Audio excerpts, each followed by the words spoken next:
From this direction, we're going up the Eccleshall Road towards the M6 Junction 14. We're approaching the roundabout. We're going to be taking the 4th exit, which is not back down here, but it's going down the dual carriageway Stone Road, as you can see on the board there. So it's a junction just after Northwest Stoke-on-Trent. So again, if we're taking the 1st or 2nd exit here, we can just keep it in the left lane.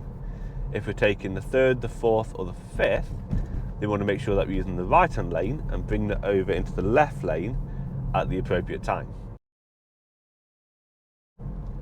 So check the mirrors on the approach, indicate right.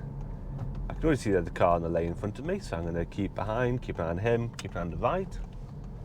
All clear to my right. Going to bring it round the right-hand lane. I've gone past the 1st exit. Going under the 1st bridge.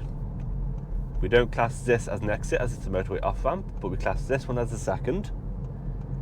The motorway northbound as the 3rd. Then we've got to bring it over now. Check your mirrors, centre left, shoulder, indicate. And then bring it off into the A34 to leave. Now bear in mind, you can use both lanes to leave this part of the roundabout, because both lanes go toward the A34.